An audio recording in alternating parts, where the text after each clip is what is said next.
Today, we will be chatting with Matthew Johnson.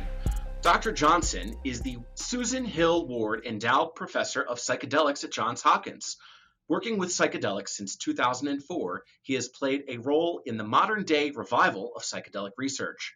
He has published research on psychedelics and mystical experience, personality change, tobacco smoking cessation, cancer distress treatment, and depression treatment. In 2021, he received, as principal investigator, the first grant in about 50 years from the US government to administer a classic psychedelic as a treatment, specifically psilocybin for tobacco addiction.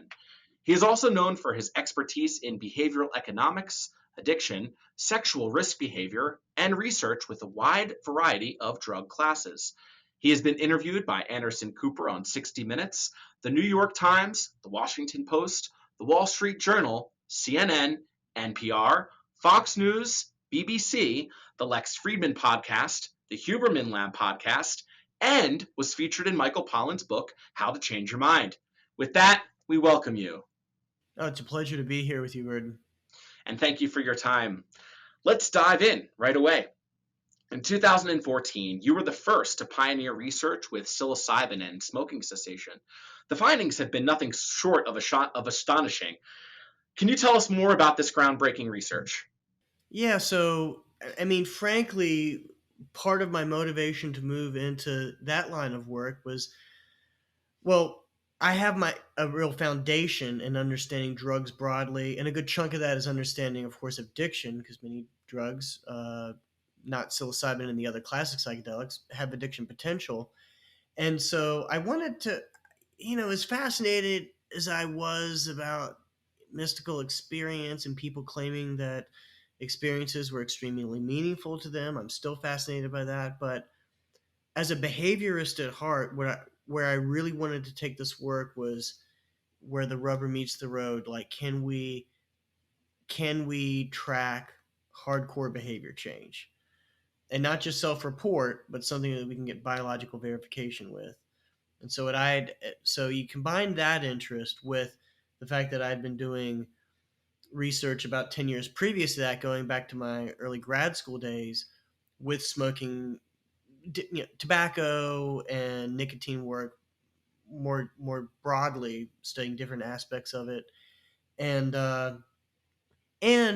those combined with this pattern that you get from not only the early work in the 60s where there was work with LSD and alcoholism, but also a little bit of research using LSD for opioid addiction, but in combination with a bunch of anecdotes across all kinds. And I've now done survey work on methamphetamine and opioids and cocaine and even cannabis, where people claim to have overcome addictions with all of these with a psychedelic experience. But even before I published those surveys, there were still these stories out there, including some trip reports, if you really dig in on, Arrowwood and blue light, et cetera. And so it was really clear to me that there was a real potential for cross-addiction efficacy. So if that's true, perhaps this thing isn't limited to, just alcoholism, known as alcohol use disorder, or opioid addiction. And I did find one or two kind of examples, even aside from trip reports, where people made claims. So, for example, Leo Zeff, some might know as the Secret Chief, MAPS, has written a book. It's actually an interview book where Leon Stolaroff was interviewing. Myron Stolaroff was interviewing Leo Zeff, the Secret Chief, about his work, including his years of underground work with psychedelics. And he relayed a story where he, in a session back in the 60s or 70s, I think it was the 60s, he overcame a smoking addiction, like right there in an LSD. It wasn't even planned, right there in an LSD session. And it was a pretty remarkable. People can find that passage in that book, The Secret Chief. It's quite remarkable. So just kind of wrapping all that up, let's give it a try. This is something like we're going to kind of test the generality of psychedelic therapy as a behavior change, treatment. Yeah, there is something to be said there. And although your work utilized psilocybin, I am familiar with another compound that I'm sure you're aware of as well, called ibogaine, with great work being done to assess opioid addiction. And I'm curious in general about different psychedelic modalities and how they may differ for addressing certain mental health conditions. How do you consider comparing different therapeutic agents? Are some better than others? And does duration of the subjective effects matter in terms of remission rates? The big answer is just we need more data on all these are empirical questions ultimately, and we really don't have the data. Now, some really impressive work going back to even the 90s, early 2000s has even found in rodents that there's this normalization of the mesolimbic system that ibogaine can induce, and it can uh, you know stop rats basically from pressing the lever to get injections of cocaine or opioids. Um, we don't know, however, if some of those mechanisms overlap with the classic psychedelics like psilocybin. So, ibogaine may be unique in terms of its, the incredible claims people make about it interrupting withdrawal. I'm not sure though. It may be that psilocybin and the classic psychedelics like LSD do something similar, perhaps not to that degree, perhaps just as good. I don't know. I will say there are a subset of people in the smoking cessation research that say they just didn't have any withdrawal. And these are like, pack a day smokers, been smoking for decades. So pretty atypical. And not even typical within, most people have some degree of withdrawal. Although I've done survey work where people say even if they quit with after taking mushrooms or LSD that the withdrawal symptoms they had was substantially less on a number of factors than other times where they quit smoking. So I want more evidence to see quite how unique ibogaine is. Clearly, there's a lot of clinical potential there. One big concern, though, and a big contrast with psilocybin and the classic psychedelics is that exactly. You do have that QT interval effect of ibogaine. Um, I'm a I'm a I'm a psychologist, an experimental psychologist. I'm not a physician, much less a cardiologist. So, I'm not going to take very, very strong opinions. I will say, if ibogaine is approvable, and I've gotten mixed opinions on that from people with the real relevant expertise, the toxicology and the cardiology. Um, it's certainly not going to be as robustly safe as something like psilocybin or LSD, the classic psychedelics in general, DMT. They are really renowned by their remarkable level of physiological safety. There are some exceptions if you're at very severe risk for heart disease. Yes, it can raise your blood pressure modestly, so that can, if taking the stairs at work or shoveling snow can push you over the edge in terms of having a stroke or heart attack. Yeah, this could be something in that category. But I think the only known death on psilocybin is someone who was a heart transplant patient, obviously someone at very high risk in that high risk category. So, but for the most part, extremely safe. So that's why I have focused more on psilocybin rather than getting into ibogaine. But one of my big critiques of research and of psychedelics as well is that, hey, like let the flowers grow, like let people pursue I love that people are pursuing the ibogaine and its derivatives, and I'm a fan. I'm hoping it all works out. I hope that we have many options, and so I'm putting my bets more squarely on seeing what psilocybin, just because they do have that remarkably robust physiological safety that's not quite, it's not there with ibogaine, even if it does have a feature in extremely well screened and monitored people for those cardiac effects.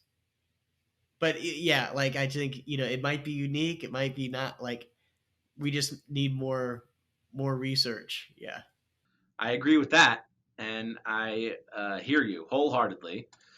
While we're talking about addiction and psychedelics, I think it would be prudent to invite you to share a little bit about what is meant by the term harm reduction and how do psychedelics like psilocybin affect the brain differently from traditional addiction treatments like medication therapy, that's currently considered the standard of care? Yeah, harm reduction is a really broad term that refers, I think, most generally to the idea in addiction or substance use disorders, as we officially call them, that the goal, abstinence is not the only goal, and in fact, a lot of people can be helped. Um, their lives could be saved. You can so reduce them dying of overdoses and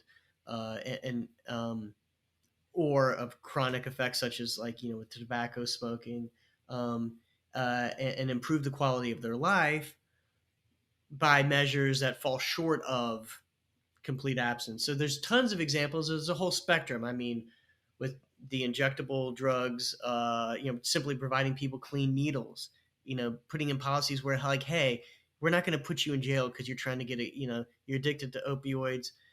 It's a good thing that if you're using, we'd rather you not give yourself hepatitis or HIV, so that, safe injection sites, knowing that nearly 100% of all lethal opioid overdoses, and this is like mind blowing, I still don't think most people know this, are reversible if a medical personnel is on hand, even if non-medical, ideally medical personnel, but with with an antagonist, antabuse as it's known, naloxone. So you know those are kind of some of the more notable types. But even and people will differ what they put in the category, but I would certainly consider maintenance therapy with methadone and buprenorphine, Suboxone, it's known as. I would put those in harm reduction. I think some of the people doing those treatments, I want to call them harm reduction because they don't want to be lumped with the needle, the clean needle programs and the supervised injection sites. But you know, it is harm reduction in the sense that, hey, the emphasis, like, yeah, you're still addicted to an opioid, but you're taking one that's not going to kill you, that you can get on a regular basis. You don't need to commit crime on a regular basis to support your habit. You can maintain a job. I mean, it just, there's mountains of evidence suggesting, like, yeah, you are way better off on a methadone program or on a Suboxone program compared to using street opioids. Not catching hepatitis and HIV. It just goes on and on and on about the benefits. And in terms of tobacco addiction, I mean, I would put in the vaping, which even though it has dangers, it is tobacco smoking is so deadly. It swamps all other substance use combined in terms of lethalities. I mean, it's 4 times more than alcohol kills, and all of the illicit drugs combined, when you put them on the same graph in a linear, just a regular plot, like you can barely see all of the illegal drugs stacked up on each other. All, even adding all the prescription drugs, it's barely a blip compared to like tobacco, which is about a 500,000 people in the United States a year. And these are rough estimates, but something like 5-6 million people worldwide every year that die from tobacco. So vaping as a harm reduction, and I'm supportive of that. And other alternative nicotine products, and of course, as approved medications, the formal nicotine replacements, nicotine patch, nicotine gum, nicotine lozenge. Um, yeah, they increase your likelihood of success in quitting. And even though they're meant to be used temporarily, they some people use them in a prolonged fashion. But hey, better than smoking tobacco. So all of that would be harm reduction. Yeah. Now, I'm curious what your take is on why psychedelics seem to have higher efficacy compared to other modalities when it comes to helping patients with smoking or alcohol cessation. Is there something to be said about psychedelics at high dose having such a profound shift in perspective and relationship to the addiction? And if that's the case, that these macrodoses have um, that they catalyze a change, then does microdosing have that same potential benefit? Or is addiction treatment through utilizing psychedelics only effective at large uh, consciousness shifting doses? Yeah, I think the reason that at least the psychedelic therapy, which refers to the heroic dose, the face melting dose, whatever you want to call it, which I often remind people, not yet, you have microdoses over here, which is either barely perceptible or subperceptible, and then you have like recreational doses here. Maybe with psilocybin, someone gets an eighth ounce of mushrooms, splits it 2 or 3 ways. Not a microdose, but something people will go. I'm not recommending any of this, but might go to a concert, might take on an evening at Burning Man, just might go on a hike with. And then you have the heroic dose, which is typically what we've used in this research, the 30 milligrams or higher of psilocybin, which is roughly equivalent to those 5 dried grams of psilocybe cubensis that Terence McKenna used to talk about and called the heroic dose, which is bigger than most recreational doses. So I think the reason that we're seeing these large effects for various disorders, including addiction, is that they work more like psychotherapy. And this is really the only plausible, only likely explanation for why you get not just short term effects, but effects 6 months, a year, or more later. It's because people learn something. They can tell you a story in the same way that they could say, well, having a kid changed my life, falling in love changed. I met this person, they changed my life. Getting sober in a 12-step program changed my life. I really started to learn something about myself and change the patterns in my life, and I changed what I held as valuable, and all of these things. Or they went through a really good course of one of the effective psychotherapies like cognitive behavioral therapy, and it really started changing the way they habitually thought about themselves and their behaving in the world. Or you name it, prolonged exposure therapy for PTSD, or computational yeah, exposure therapy and processing therapy for PTSD. And there's a lot of known effective psychotherapies for these various disorders, but psychedelic therapy has more in common with those because there's no sustained pharmacological effect. Now there could theoretically be possible epigenetic changes that are still unfolding years later, and we can research that. But my bets are that, and these aren't mutually exclusive. Like learning something in psychotherapy could very well have epigenetic and other lasting changes. But clearly, from a simplistic perspective, the pharmacology is out of your system. Like the mushrooms are out of your system, the psilocybin's out of your system the next day. Like and so it seems that all of the evidence, the idea that aspects of the subjective effects are correlated with long-term success. You just simply ask people about how this helped them, and they talk about it like a life experience, like a psychotherapy. Like, this is what I learned, this is what I saw, this is how it changed me, this is how I do things differently now. So that's the secret to how it works, even though clearly it's a medication in having dramatic changes in the way the brain operates acutely, in other words, when you're on it. But how it's affecting you a month later, it's because you've learned something. You've had these, and there's a lot of different aspects to that, and a lot of this to there's a lot of different ways in which we know psychotherapy works. Taking a broader perspective taking, seeing yourselves from a different lens, um, greater executive function. In other words, not just being on autopilot, but being more thoughtful about your behavior and changing your patterns. Changes in your personality, being more open to different experiences, to thinking about yourself in a different way. We know psilocybin does that, but there's just a whole collection of these ways that people can change going forward. That's best thought of as psychotherapy on rocket boosters. And the other aspect of your question is microdosing. Similar to my previous answers, like, we don't really know yet. I mean, there's been very little.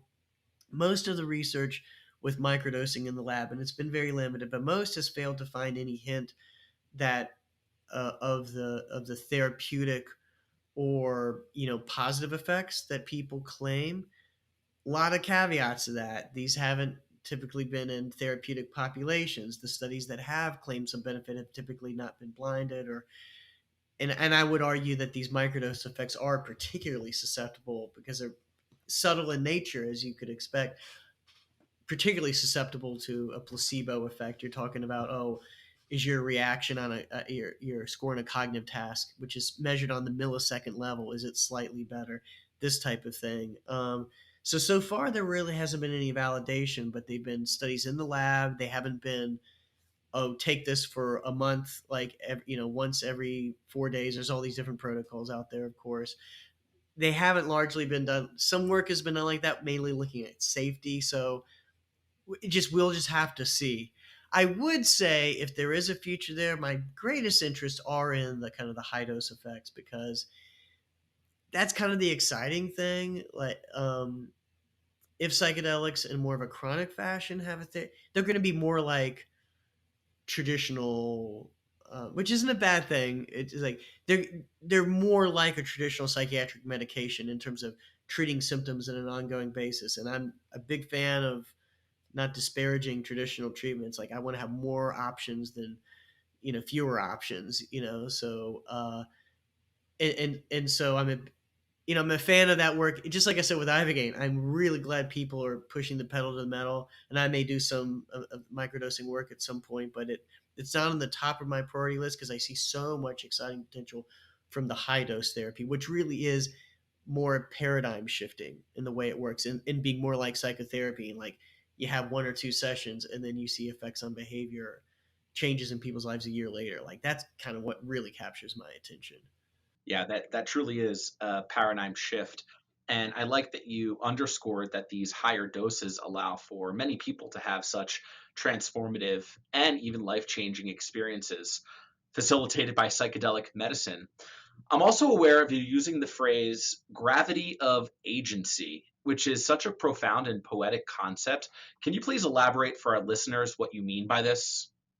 Yeah, it's something I want to dig in more with some research, but it just, in talking with hundreds of participants, coming out of these various studies, and talking with them throughout, and being in, dozens of sessions where the, psychedelics being administered, it does strike me that there's this real effect on agency, that, which is a squishy word, kind of like consciousness. What does that mean? Is it, and I want to be clear, this is totally aside from any philosophical debate on whether free will exists. And even that is a squishy word. It's like, I think the way philosophers would describe what I'm talking about is libertarian free will, the idea that you actually could have done something different and you are a causal agent without any influence. And so, completely aside from that philosophical debate, whether we have free will or not, I think it's pretty clear that we think we have something like free will.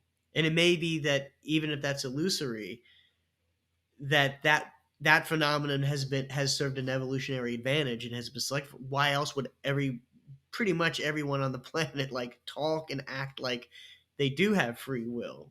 Whether it's ultimately ground truth or not, whatever that is, it strikes me like oftentimes that thing is jacked up after these sessions. And I think about the smoking participants. Some of them said things like, "Hey, I could just decide to quit smoking." And I call these "duh" experience statements, because they themselves will say, "I know that sounds stupid, Matt. Like, like, of course I could quit. I could decide to quit smoking, but no, like, I could really decide to quit." Like, there's this, like, you can tell there's this level where language is not conveying fully what they are experiencing. Like, holy cow, I can actually just make this happen. Like, it's a profound thing and like, what is that? I have no idea. So it's that gravity, I think, that I've referred to, of agency, that seems to be jacked up, and like that, that we could take advantage of, that people feel like.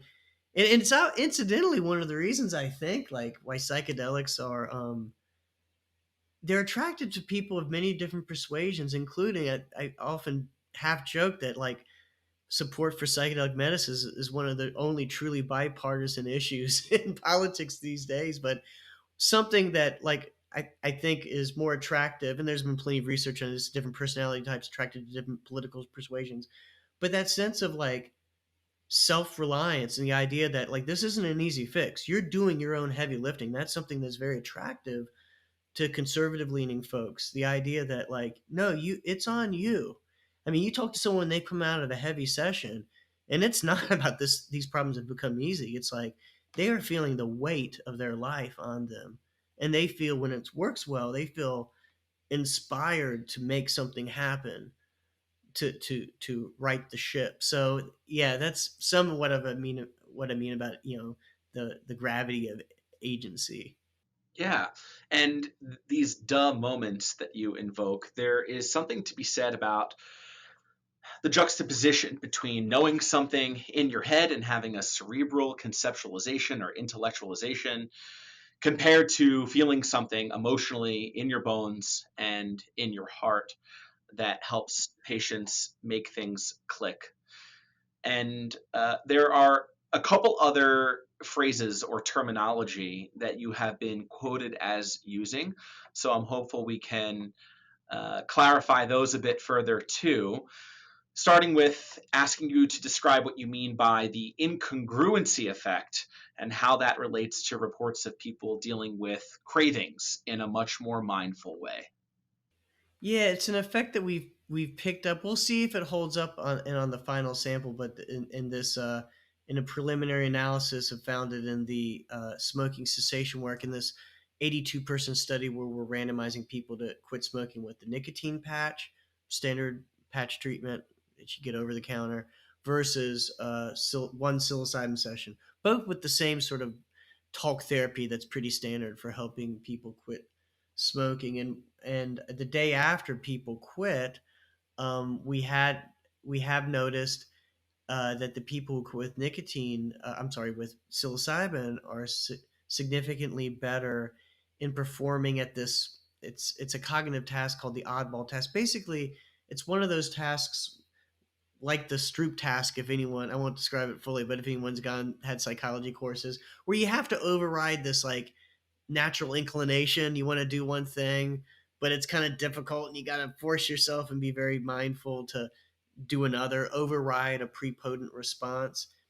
And so this incongruency effect is in this sort of it's called an MSIT, multi-source interference task, or the oddball task, where I'll explain it a little bit, but where you have to choose, like if you have 3 digits of numbers, you have to choose the oddball. So if you have two threes and a single two, the two is the oddball. If you have, two ones and a three, the three is the oddball. So, but what you have to do is you have 3 fingers to respond with these 3 possible numbers, and what everyone's inclination is to do is to use the same like physical. If it's the middle digit, you use that middle finger, But what the task is to whatever the number is, if it's the number one that's the oddball, you have to use your first finger. So it's one of those like,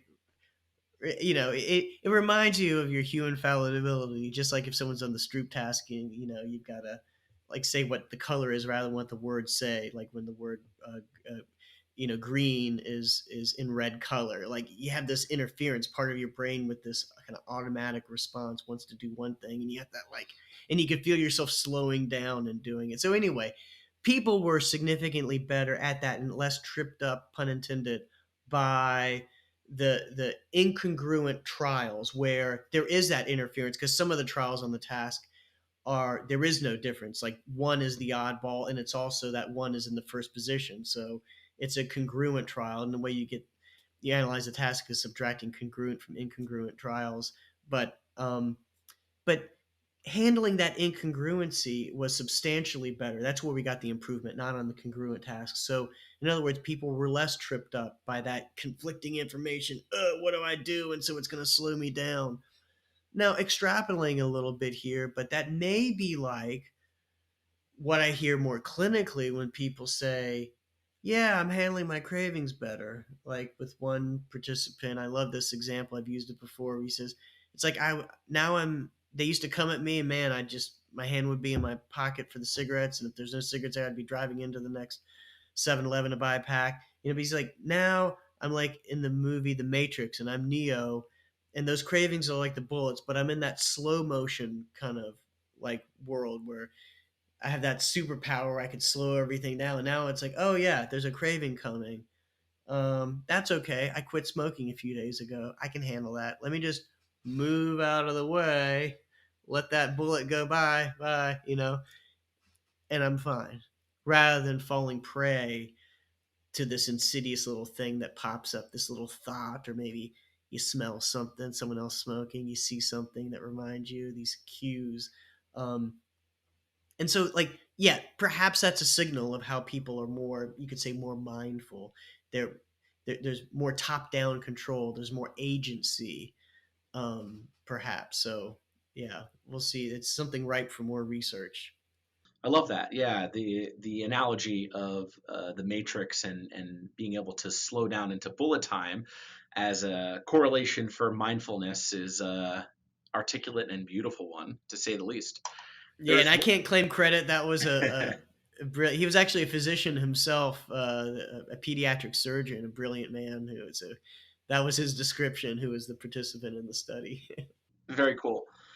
There's one other phrase that I captured here that I've heard you use, and it's radical courage in the context of psychedelic session work. Can you please expand on this and how it relates to the healing process? Radical courage.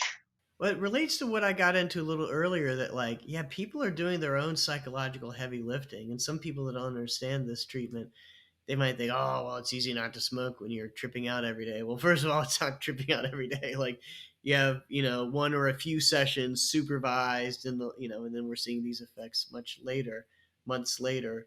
But this radical courage, it's like, yeah, you're going into something that very well may be very scary. And we see it about a third of people will say that it was very frightening. And so the bad trip is a real thing. Now, the really bad thing is if you're not in a safe context and you do something stupid, and this happens sometimes, I don't want to oversay it, but sometimes people get in an accident. Sometimes people die. Pretty rare, but sometimes do.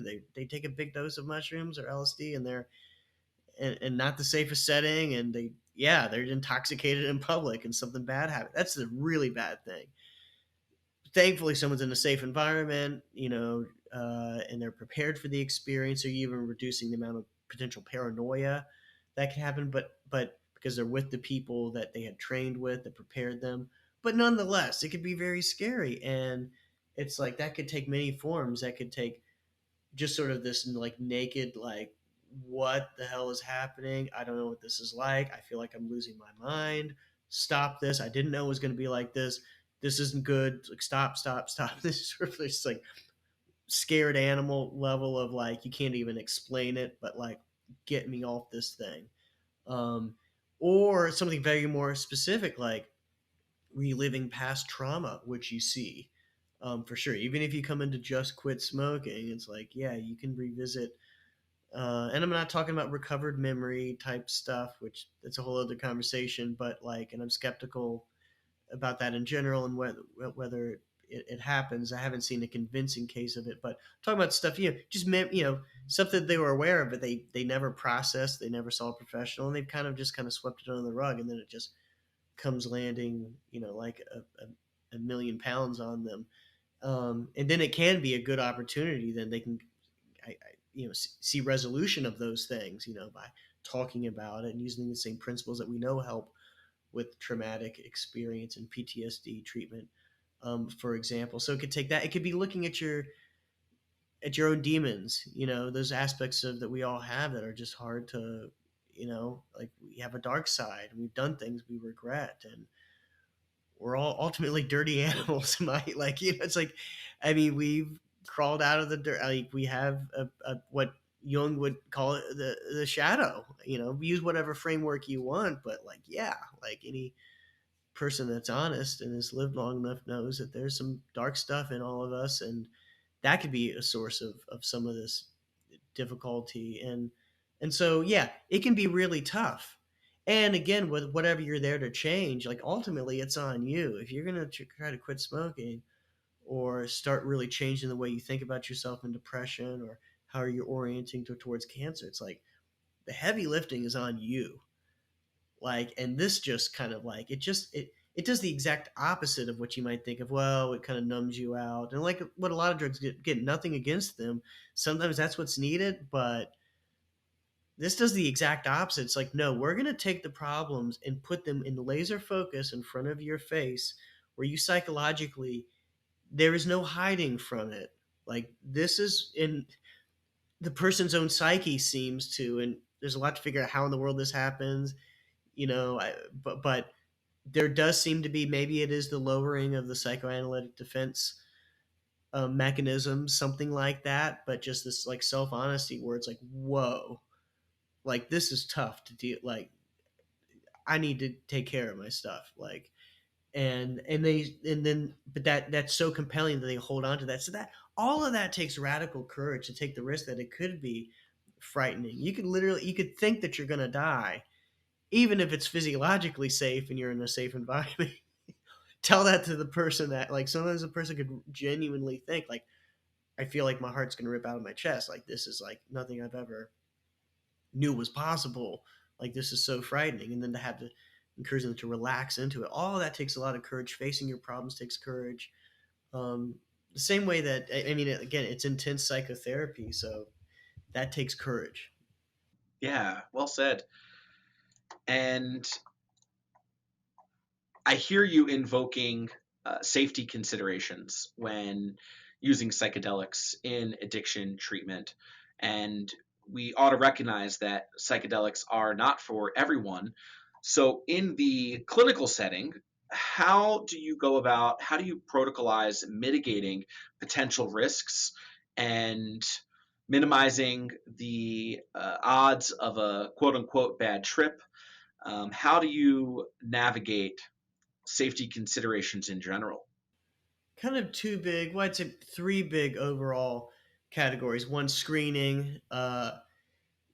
Through observational data over the years, it seems at least a decent bet that people who have psychotic disorders like schizophrenia or an identifiable predisposition, they could be made worse. Now, there's some anecdotes of people saying they have helped that, and I'm not saying that can ever, if that's researched, it just needs to be done very cautiously. And with the, you pull, if you see some bad cases, you stop the study, and that should be all protocolized. So I don't want to be an extremist, but from what we know now, especially if you're treating something else like addiction, it's like, yeah, like there's enough, we know enough to at least strongly suspect that you could destabilize someone with a psychotic disorder, that we should exclude them. Now, thankfully, that's really easy. Structured psychiatric screenings, it's pretty reliable to identify people in that category. And people at, again, I said, at the severe risk. I mean, so we've treated plenty of people with, on antihypertensive, but people that are at that most extreme level of severe heart disease, like, yeah, that could be dangerous. Um, People in that category, again, like, yeah, don't shovel snow, don't be going up like 3 flights of stairs, um, that type of thing. Sex, I know, is one of the big ones that will send people in that category to the ER. Anything that pushes your heart. So, uh, thankfully, that those are, again, pretty black and white things to identify. So you do a basic physical, and so those are the biggies in terms of screening. And so then usually for a study, there's other things for scientific to get, hone your sample and whatnot. But like for safety, those are the biggies. What I mentioned, and then it's just preparation. So again, being with the people, getting to know, and having some amount of time in those people, getting to know the people who will be the therapists, the guides, whatever you want to call them, um, and them letting you know. And it's sort of basically not magic, a laundry list. Like, don't be surprised if you feel like you're gonna die. We'll be with you and hold your hand, but sometimes that happens. Sometimes like this happens. Sometimes this happens. Kind of going to minimize as much as possible, like, the you know some, including like sometimes you could have something in your past, like a traumatic event that comes up and takes the focus, and so we can't guarantee that won't happen. So you got to be all of that. And then sort of the integration, which is really the fancy way of saying, like, you got to talk to them afterwards, not just at the end of the session, talk to them a little bit, but more importantly, the next day, and then on and on. And this differs. I think at least one good integration with the openness to have extended contact if they're in clinical need, but some sort of radar up, like, look, if you're, it's normal to be emotionally exhausted and have a lot on your plate, but like, if the person's destabilized in some way that's harmful, it's important to have that clinical radar up. So that's an important part of the safety of integration, so that you can, hey, come in for an extra session so we could see you. And even if it's in part of a study where there's not the ability to have ongoing therapy, like we warn people at the beginning, like, hey, this might lead you into, we might uncover stuff, we might, where you feel called to, that you really need to engage in ongoing therapy that we can't cover. So just a heads up about that is an important aspect. So of kind of that, of, of the safety of going into this, knowing that that might be something that you might uncover, something that you can't just shove back in. And so you might want to go through with, but to helping, that integration helps to identify anything like that and make sure that they're kind of stabilized, getting back to their regular life. Thank you so much for that answer. I think it's really important that we captured some of that high yield safety information. Shifting gears a bit, can you share with us a little bit about what clinical trials you're currently working on and what you're looking forward to most in the future of the psychedelics space? The biggest thing is the continuation of this smoking cessation work. So I'm leading a multi-site study, so 3 sites: University of Alabama, Birmingham, and New York University are the other sites, in smoking cessation, and so that's really the principal thing. I've got some other studies lined up, hoping to start. I have some approvals for them, but using LSD to treat chronic pain is one. People who are actually misusing opioids, so that's an interest, sort of at the kind of beginning level, or entry into potential full-on opioid use disorder. Um, uh, and then just in the future, I am very interested in optimizing treatments. So, for example, just big questions in the field, like understanding how these work. Like one of the burning questions is, like, we don't even know whether the nominal therapy, like CBT for smoking cessation, do you need that or not? I don't know. Even after seeing, like over 100 of these sessions for smoking cessation, I can kind of go either way. Like, you might get a lot of the, still need the preparation for safety and everything, but like, you may not need the CBT, or maybe it really does like substantially improve it. Like, um, so that's a big question in the field. There was a high level commentary by Goodwin and colleagues recently, but is therapy even necessary? Like a lot of things I've said here, like, it's an empirical question. We need studies, randomize people with and without. Like, it's a simple way to address that question. See what the results are, um, and things like understanding, like, are the neuroplastic effects in that we know are happening in rodents, the ability of brain cells to form new synapses and new branches, is that unfolding in people? Can we get some indirect assessment? It's a little more difficult because you can't cut out people's brains, or you shouldn't. But like, there's some potential indirect ways to get at that. And if we have some evidence of that, like, what's the window of that? Could this be the concept of the afterglow that's been talked about since the 1950s, but we have no idea what the science is on that. Like, is this window of increased susceptibility to learning, you know, grounded in increased neuroplasticity at the cellular level? That, do we have kind of 2 weeks to work with? Do we have a week to work with? How does that differ across people? Like, if we learn some things about that, how can we optimize the treatment? And what can we even do about, like, I mean, there's just so many things. Does the treatment work better with and without music? How much preparation do we need? How much integration do we need? Are there simple things we can do that, like, can just extend, if there is that window of plasticity of some level, like, can we just give them like homework for like 15 minutes a day that would like radically improve treatment outcomes during that critical window? It's just stuff like that, like, kind of centered around understanding these things as learning experiences, and how you can leverage that. That's kind of where a lot of my interest is at. And also understanding this kind of like this and I've got one study that can potentially address it, the sense of agency, like what's going on with that? Is that part of this? Right. Yeah, I share in your interest the field of work that is looking at psychedelics as having potential to reopen critical periods. And one of your colleagues at Johns Hopkins School, Dolan, has shared work looking at the preclinical model of the duration of the subjective effects being directly related to that duration of malleability, let's say, and how this information might extrapolate to all clinical trials where after that dose of psilocybin in your case is given, um, are those first few days and weeks likely going to affect where patients are in 6 months? So if they're doing that homework early on, is that when it should be emphasized? And if that's the case, ought that be integrated into the clinical model?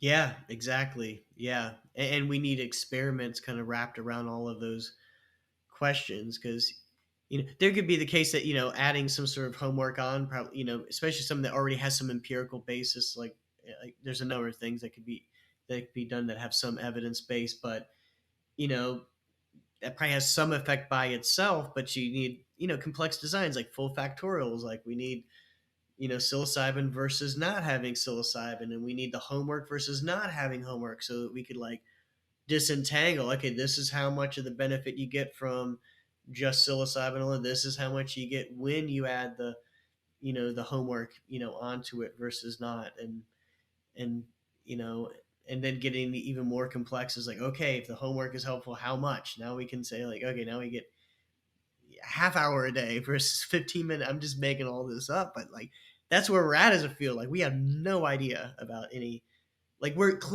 exactly where we were at like in the late 1950s. I think I said that earlier. It's like we really don't, which is it's a good model, but like really the work to optimize that really hasn't begun.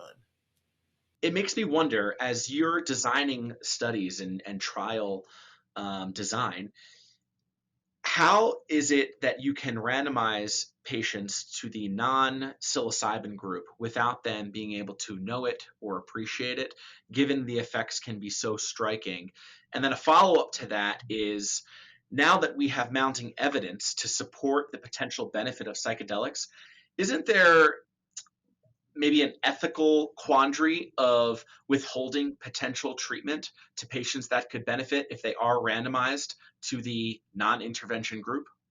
Yeah, I'll take that second part first. That's a really good question, and it's it's not a unique one. It's one that's often wrestled with in clinical research, and I think so. For example, in my smoking cessation work, it's an easy answer. One of the nice things is in the work I've done so far is like they're getting CBT, cognitive behavioral therapy, which we know. So the broad answer to that is it's ethically important to at least give them something that is known to work. Maybe it turns out not to work as good as psilocybin, but you give them something that's at least state of the medical science, that's in practice right now, rather than just doing nothing. Because if you could argue if they're ready for treatment, and this is actually known in the addictions field. Bill Miller published this years ago that so-called waitlist, randomized studies, like the people randomized to wait. And I've been critical of some of the work that my group has done on that, where like they actually do worse than they would have done had they done nothing, had not entered the trial. I mean, that's most squarely suspected to be the case in addictions trial because people sign up because they're ready to address their alcoholism or what have you, and then you tell them, oh, don't do anything for like 6 weeks, and it's like, it kind of looks like, yeah, if they had actually just not joined the study, they would have cleaned them out. There's a better chance they would have. So there is, so it's important to give them something that is a known standard to be effective, and so for like that's one aspect of that smoking cessation work. We're going above and beyond, and actually in the work that I've done so far, it's like they're actually getting two things. Like we know the nicotine replacement and CBT together works better than anyone alone. So even the control condition is actually something, hey, may not turn out to be as good as psilocybin. Hopefully we're onto something much better, but it's actually what we know through medical research that works the best out of what we have, and it's almost no one uses nicotine replacement that way in getting the counseling as well. So we're doing a really good. So I think that addresses the ethical concern. Some of the research has had a crossover, and actually some of the study, in addition to the things I just mentioned, the study we're wrapping up actually had a crossover. In other words, the ability, the person in the control group 6 months down the road to actually get psilocybin. So that's another way, although that's not always possible, especially if you want to know really long term outcomes. Like, because then once you have the crossover, then both groups have had the treatment of interest, and then it's a confound for your year follow up data, for example, if you had a crossover at 6 months. So but those are just general ways to think about having some treatment, standard, and also just the recognition that like you want to. These are important questions for the individual participant, and you want to do something that is likely to help them in either case. But even if they end up in a group where they're less likely to benefit from the new shiny thing, the psychedelic, if we progress through this research and meet the FDA standards, we're then poised to help millions of people. So there's that as well. But again, we don't want to harm people, and we do want to help people in every group. Um, so it's a balance of all of those things. And I think the other question was that they had the blinding. I was almost gonna let's just forget that question, like you didn't ask it. But it's the things that, and I published a review paper with colleagues recently.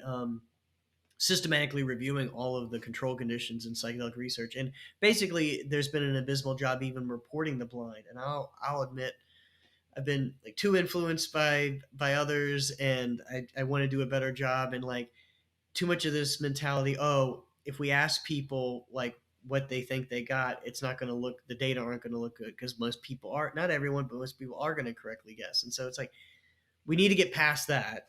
Okay, there are legitimate questions about to what degree the breaking of the blind is contributing to results.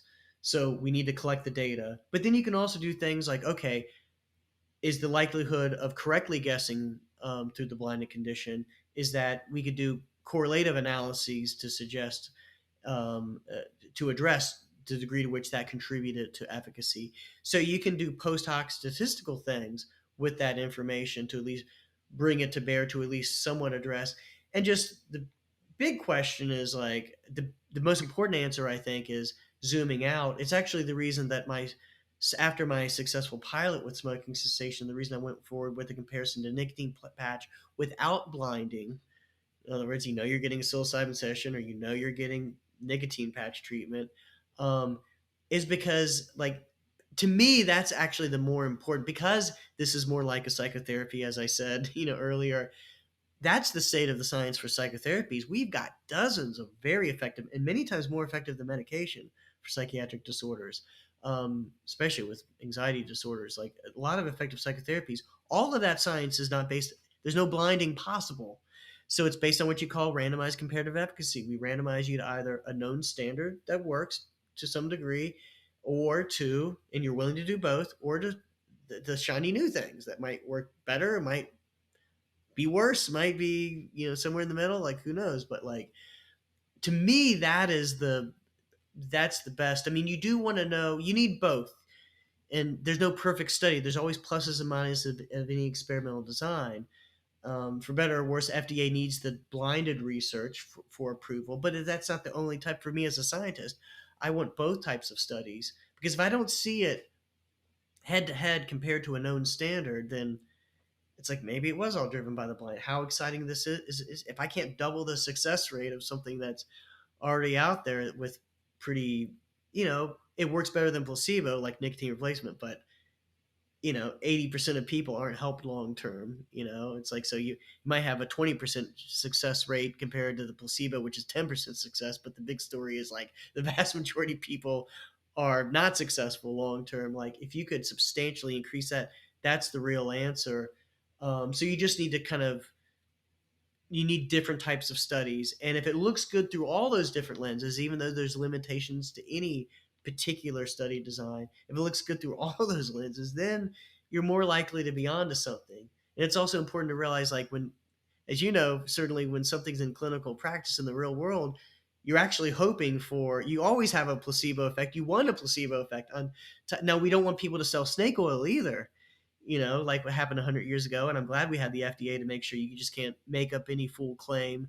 And then people are spending their last money on some treatment out of desperation that doesn't work. It's just, but we do know that psychedelics have a profound biological change acutely in the body. I would argue we actually know more about how they work in the short term compared to even the SSRIs, which have been approved for decades.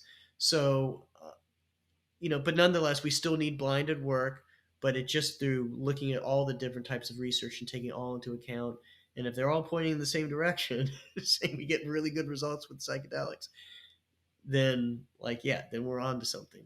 Yeah, that's really insightful and overall quite a comprehensive answer, though. So thank you for that. As we approach the top of the hour, I want to near our wrap up by inquiring what challenges or obstacles do you foresee in the integration of psychedelics into mainstream addiction treatment practices, and how can these potential challenges and obstacles be overcome? Something I've been increasingly vocal about is I think we really need to be more thoughtful about how we approach the spiritual effects. Clearly, we have effects that many people consider spiritual, and I certainly don't think we should deny or tell people those aren't spiritual. But it's a nuance that we really need to let people drive the bus in terms of their interpretations of, is that an effect of God? Does this have implications for the origins of religions? All of this stuff that, not everyone, but plenty of people have opinions on after psychedelic experiences. Is that another dimension? Are these plant spirits?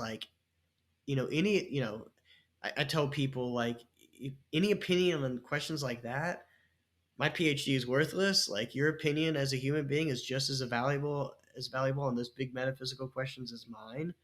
I can tell you what brain receptors hit. I can tell you what the clinical research has suggested are the best conditions for achieving better results. But is this a glimpse of God? What do you think? And so I think there's just a big risk in people stepping into that guru role and running away with it. And so if we don't regulate it well, we're going to, even if we regulate it really well, we're going to get some degree of this, as you know. It's like the practice of medicine, the practice of clinical psychology, these are intimate practices, and you get abuses despite the rigorous things we have in place. The rates of sexual abuse, for example, are just jaw dropping, even despite our best efforts. We just have to do our best to absolutely put systems in place to minimize and to train people and to have systems in place for reporting. But we need to really be mindful. You're going to be getting doctors doing sessions at their house on Saturday nights and sleeping with half their patients, or maybe all of them. I mean, you're just going to get things like that, and that they have this kind of guru vibe where they're providing the spiritual answers to the universe. And I just think the practitioners need to have the mindset of being, humble servants. This is yeah, we're going to keep you safe and do our best, but we're not here to tell you right or wrong on any of your interpretations, but we're here to support you in whatever interpretation you might make. Now, and I'm not giving advice to the churches that use these compounds, which I'm very supportive of their rights to. And I'm just talking to secular, physicians, clinical psychologists, social, the people who are going to be, when this is FDA approved, got to be very mindful that how we're rolling out this, because it really can, there's one paper from the 60s called them cultigens. You could really, I mean, I remind people, Charles Manson used LSD to help brainwash those people to commit the Sharon Tate murders. It it wasn't the only thing. They were also the personality types that were susceptible, but it was a part of the formula, and there was a reason the CIA was studying this stuff, psychedelics as brainwashing agents, for years. So we just have to be mindful of that dark side in terms of moving forward and making sure that we have a transparent environment where people are kept safe. Clinicians are really doing centered work geared towards helping people and supporting people. Brilliant. Yeah. And, you did invoke this overarching commentary on the fact that a lot of your work is focused on psychedelics and their potential healing properties, but yet there is this other element that inadvertently you are studying consciousness. And so, as you encourage practitioners to serve as humble servants and to listen, are you willing to share any of your thoughts that have evolved over the past decade or so in the hard problem of consciousness and what you think consciousness is represented by? I'm happy to, only with that qualifier that my opinion is as good as, is no better than anyone's. And unfortunately, I think to date, in any direct sense, the psychedelics haven't informed. I'm hopeful for a future where they can inform the hard problem or even softer problems of consciousness. But most of the work on psychedelics is really geared towards how psychedelics are working. And if we presume that that fundamentally gets at how consciousness is working, that's really just an assumption. I mean, maybe that's some degree. Like, we don't even know the terms that we're dealing with. Like what is consciousness? So, um, with those caveats aside, I'm happy to share my. It's like I, and again, it's not. I can't. There's no empirical basis for it, but just based on the philosophy, I am drawn to ideas that are there's a trend in physics and physical science where there are a certain number of just sort of givens, laws, like these basic forces, for example, in physics, magnetism and the strong force and the weak force and all of this, and you know, and at one point, gravity, even though we now understand gravity is more about the warping of time space, once Einstein introduced his formulation of gravity being essentially like a well when you think about time and space integrated in space time. Um, the There's this tendency for these kind of like inexplicable things to be kind of fundamentals, and this whole idea that there is a seemingly inexplicable like divide to like, why is there ever an inside, why is there a subjective experience? You could build a robot that's like a human being, there would never be any evidence that there's really an inside looking out. You could have it behave and express the verbal and all of the characteristics of appearing self-referential, but you will never have any real, and there's no conceivable way at this time and this is, I'm basically this is my take on describing the hard problem, of course. Like you like there's no reason to think that there is any kind of experience to anything. And so I guess what I come down to is probably the most likely explanation, without any proof, speculative.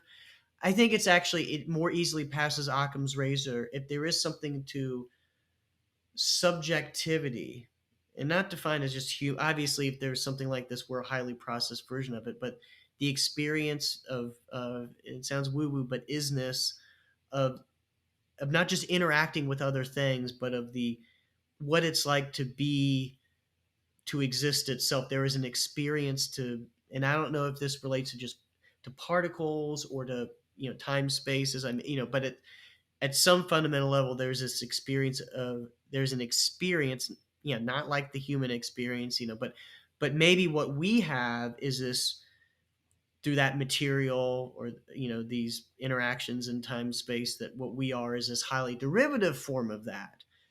I mean, I frankly am extremely unconvinced by the theories suggesting that at some level of complexity now there's an inside looking out. Like, to me, that sounds like the magic. And so I'm more attracted to these theories. I mean, broadly speaking, it's not a great name, but panpsychism. I think more specifically what I described, actually, this was my notion before I discovered years ago, there's a name for this. Russellian monism is like this idea that most what science typically studies is the interactions between things, but there may be a property of what it's like to be the thing itself, that is just a like a fundamental baked in property of existence, like one of the fundamental forces in physics. So again, I'm a mere psychologist. Don't take my word on it. My opinion is as good as any, or just as bad or good as any like person out there. But that's kind of just as a person how I, if I had to make a bet, I bet it's something like that, because it just seems to be, that seems less magical than the idea that all of a sudden at some level of complexity now there's an inside looking out. Like, I just, how? Like what? Like first principles, like that seems a harder stretch, a greater stretch than that. That is actually just something more baked in, which I realize is also inexplicable. Like, and that gets in the category like, well, where did the universe come from? Why did the Big Bang happen? So ultimately we're going to be at our limits of answers with these things, but that's the direction that I would guess it's going in. I'm not sure if you have any like, you know, thoughts, like, I do love your answer, and I also love magic. And there is this. You were interviewed on The Big Think, and something that you said that made me laugh is that when it comes to work in psychedelics, there is an ineffable quality to it, but you like to f with it. And I yeah, think that you know we may not know in our lifetime. I think some of the work uh, being fostered by Dr. Peter Shostet Hughes, who was interviewed by the podcast, oh, he's is fascinating. really Yeah. eloquent and has some really striking thoughts. But yeah, I really appreciate you sharing your take and in general for your time over this past hour today. It was really fascinating and quite enlightening to get your take and to hear your experience. For those that want to learn more about the work that you're pursuing, can you kindly share any website or materials that you would recommend they go to?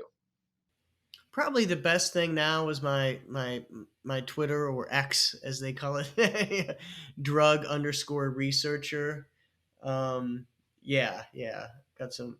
Yeah, that's the best place to go to now. Phenomenal. And I want to turn it to you to share any closing thoughts that you feel compelled to offer. And again, just really emphasizing my gratitude to you today for your time. Yeah, just thank you. These are like some of the most interesting questions that you've curated, Burton, and so I've appreciated it, and the kind of very broad perspective that you've taken in these questions, and just in like I'll emphasize, so many empirical questions. We need more people to join the field to just run a lot more studies and help this field continue to take off. We're still at the ground floor, so like you know 50 years this will still be seen as the early days. So now is the time to in whether it's research or clinical practice, for those that aren't nerds like the experimental nerds like myself, but to whether physicians, clinical psychologists, etc. We're soon going to be in the, we already are with ketamine, but we'll soon be in the world where MDMA and psilocybin, most likely, depending on the FDA, are going to be allowed in above board treatment. So, jump on in, everybody. Well said. And with that, we will close things out. Dr. Matthew Johnson, thank you so much. I look forward and hope to meet you in person one day sometime soon. That would be great. Thanks so much.